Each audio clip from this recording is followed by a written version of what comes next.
Welcome back. It's Friday lunchtime, finished my training, just turned up to service this 140. For some reason I thought it was a 2,000 hour service, but it isn't, it's just a 500 hour service. And last week it was having fuel trouble. Turned out it was the electric lift pump. I didn't come to it, one of my colleagues sorted that for me because I was, where was I at? Oh, that was that day that I was putting that counterweight on that 225. And that 160 and that sort of stuff. So I was a long way away. Anyway, so yeah, for that reason, the fuel filters are only a week old. So all that's to do, all the customer wants doing is the rest of the service basically, which is just engine oil, pilot filter. As you know, I always do the final drives. So I'll do them. So yeah, passed me mini digger test, so that's good. I only got one question wrong, which isn't bad I don't think, but I understood the mistake that I made, so it's all good, isn't it? So yeah, I've got this to do, and then further on down the road there's another 140 just like this, 140-5. It's overheating. I was on the phone to the customer this morning. He was just making sure I was still on for today, and he says if I run it for about 5 minutes it'll overheat. The basics are there, the fan belt's present, the fan is present.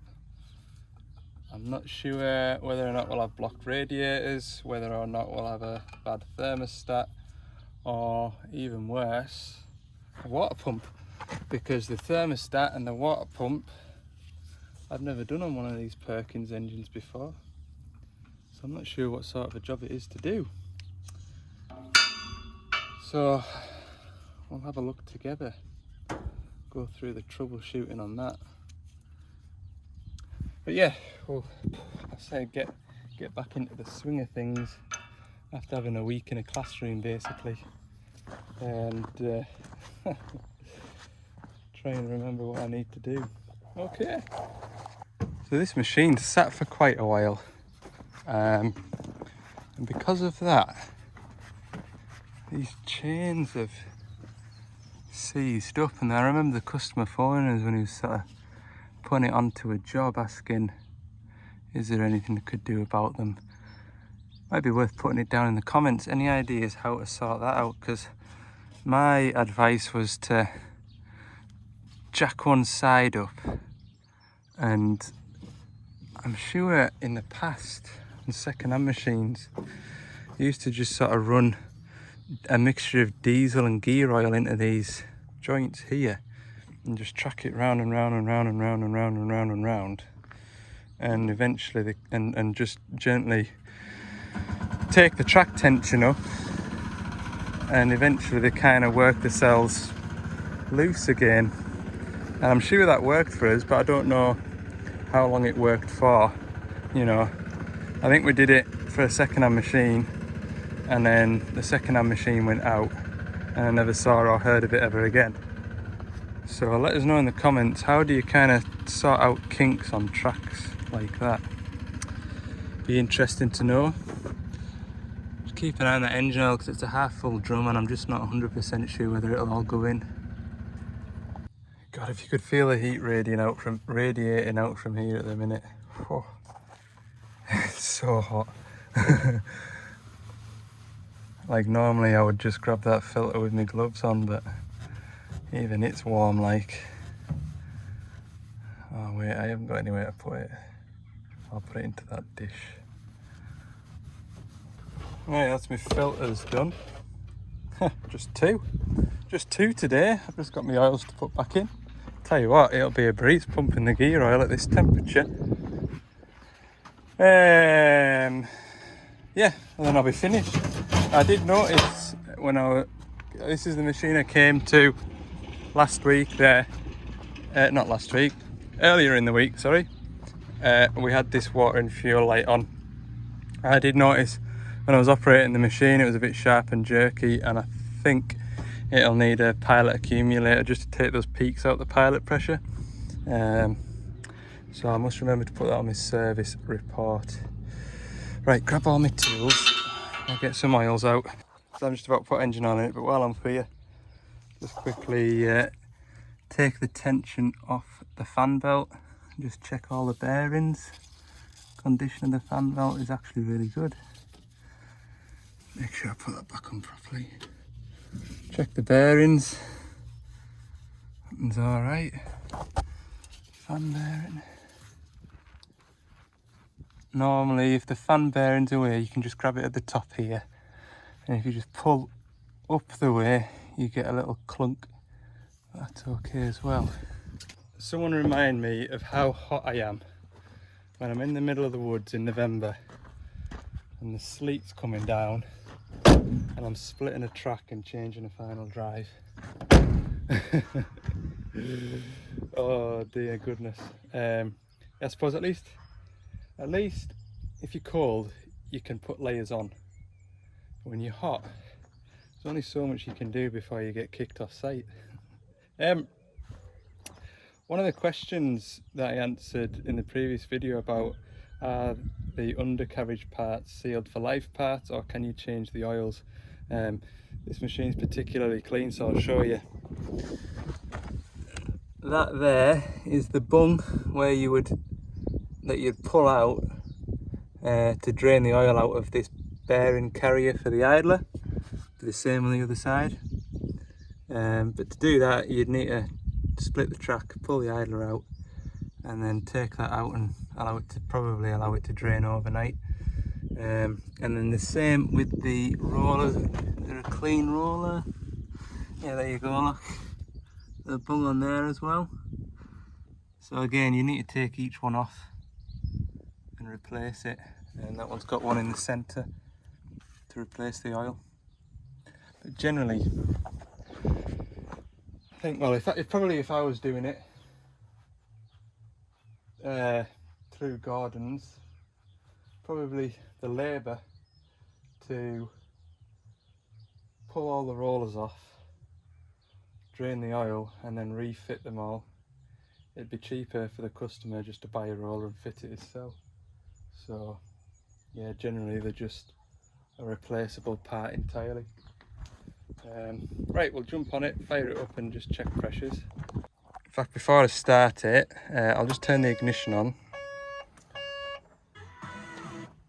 and lift the deadman lever up. If I wobble these joysticks about, absolutely nothing settles out. So that tells me that pilot accumulator behind the cab is failed, which you've seen me change before. There's the pilot accumulator, and you generally, I'll bet generally an operator won't notice it, and then somebody else will jump on the machine and go, God, that machine's jerky. And what that pilot accumulator does is when you're operating the machine and you're changing direction of your joysticks, sort of dip her arm out to pulling it in and then dip her arm out and pulling it in, what you find is when you change direction, that movement is really sharp and it sort of jostles you on the seat. So if you can imagine the pressure, pilot pressure going up and it's coming back down, when you're changing direction, that's creating a peak in pressure, and that pilot accumulator is designed to take the peak off that pressure and make it more of a rounded curve rather than a peak. That's what that pilot accumulator does, and obviously it stores a bit of pressure. So when you turn the ignition on, lift the pilot lever up, what you're doing when you're moving those joysticks is relieving all the pressure in that accumulator. So when you're seeing that machine settle down, you're basically moving all the spools with the residual pressure stored in that pilot accumulator. So there you go. I know I've mentioned it before, and sort of regular viewers will have heard that story many a time, but if anybody's not been watching for long, that is what it does. Right, I'll reset these filters and we'll check the pressures. So what we're looking for with the pressures, best way to check the front and rear pump pressure is pull the dipper arm in. Pulling the dipper arm in sort of makes both hydraulic pumps work, and they should be within 2 or 3 bar of each other, and we're looking for about 330 bar. So it's those top 2 figures there. They're currently set at about 29.30. I pull the dipper arm in,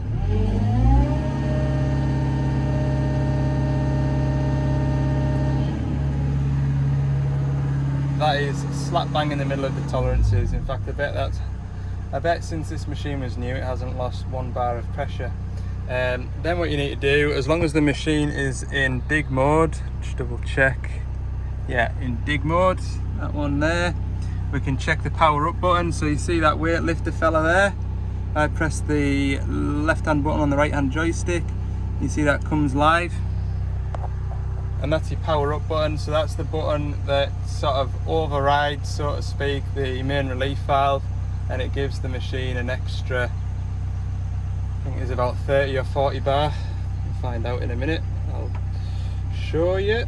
I think it should be about 350 to 360 bar. I'll have a look now. I don't know how I'm going to do this with one hand. I zoom into there. I'll tell you what I can do. I'll do it on the main lift, because main lift as well. Oops. Main lift also engages both pumps. So if I haven't got any power lines over, is there? There's one all the way over there, I'll be alright. Lift the arm all the way up, boom all the way up. Dead end it, and you can see I've got the same figures as last time. And if I press the power up button,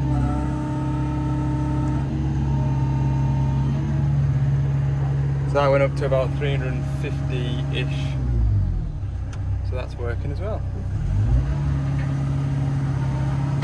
So the idea of that button is, if you're digging a trench and you hit a bit of hard going, you can just press that button as you're trying to pull through, and it'll just give it a little bit more power just to kind of pull through that tough spot.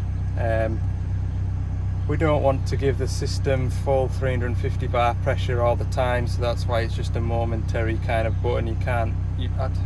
I don't think it's on a timer. I don't think if you press and hold it all day long it'll stay on. I'm not too sure, but I don't know why you'd want to do that. In fact, actually, when you put it into weightlifting mode, which is, where's weightlifting mode work? You put it into that one there, which is lift mode. That basically powers that button all the time, actually, come to think of it, because it gives you a bit more pressure to help you lift an object. So that's what that does. Right, key off.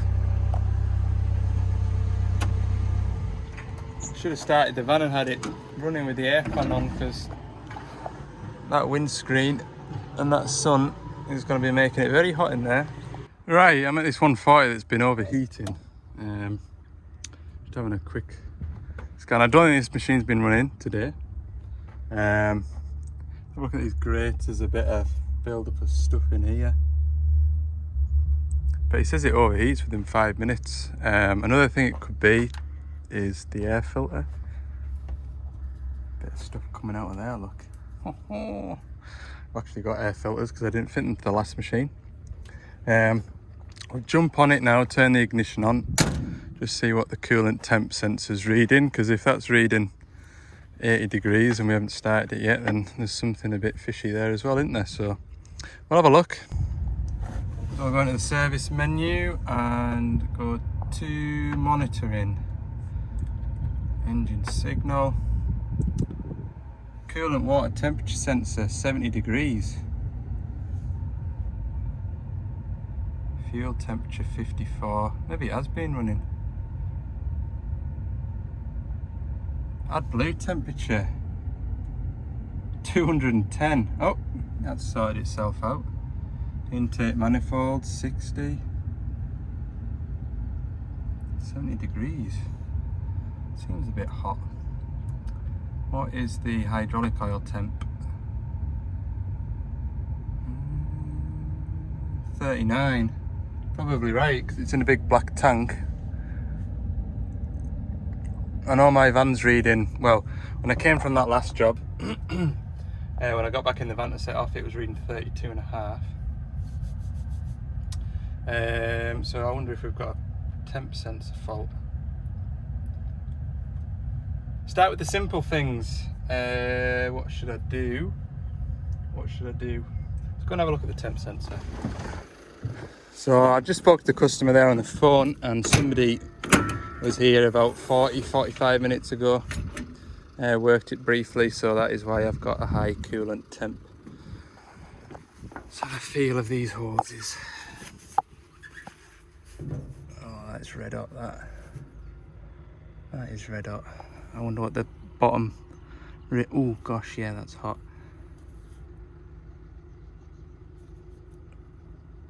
Not as hot. Sorry, my finger's in the way. That's not as hot. What about down here? Yeah, that's cold. That's cold. Not cold, but not hot like this top one is. I bet it's the thermostat in there. That is my suspicions. Do I have one of them on the van? No. Have I ever changed one before? No. Will we have one in stock at Carlisle? Probably not. If I've never used one before, then the chances are we don't have one. It's that like, yeah. This is a viscous fan. So that van has a varying speed. And so if it needs more cooling, it'll engage the fan more, so the fan speed will change. If the fan, if something happens to that wire or you unplug it, the default position of that fan is flat out to prevent overheating. So I suppose if I wanted to, I could look at the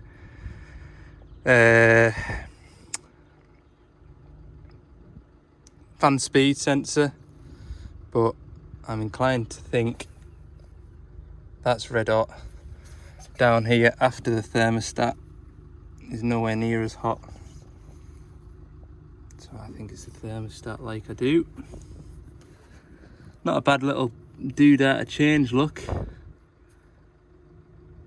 Yeah, that's roasting like, ow.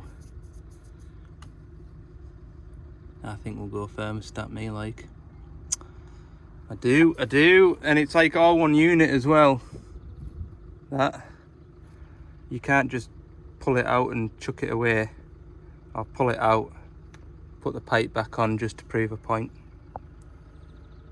Yeah, I'll turn it round and pull the belly plate off under the radiator and just grab a hold of that bottom radiator pipe. But yeah, I've just checked we can get a thermostat for Monday morning. Never had one, so it'd be a first like. But then I've never had a water pump, or I've never had a 140 with a Perkins overheating, so it's not a great shock or surprise. Although there is a change part number on that thermostat, so maybe there have been a problem and they've changed them. There's been some sort of change to them anyway.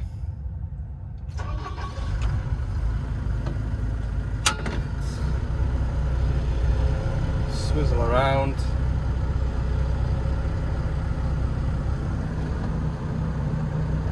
I would say about there will do.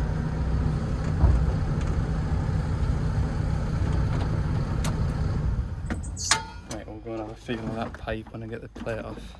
Tell you what I know is going to be a comment is I need one of those lasers that you just pull the trigger and point it so it tells you the temperature. Yes, I do need one of them. In fact, I might get an Amazon special over the weekend. But that there can quite happily hold on to that. So I think we've got a thermostat fault. Just, it was the water pump. The coolant wouldn't circulate. I would imagine both sides of the water pump would be hot, I would have said. Yeah, thermostat. Go with thermostat. And when I come back, I'll pull those grates out, give them a clean. Is this air filter like in here as well? Have a look at this machine air filter. I've had machines overheating where the air filter's just been absolutely chocker.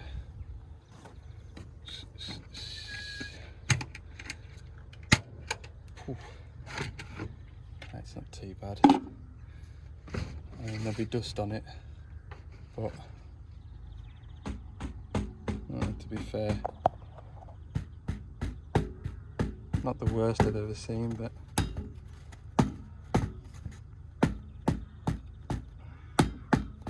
maybe just tap this out as well. Clean up inside there.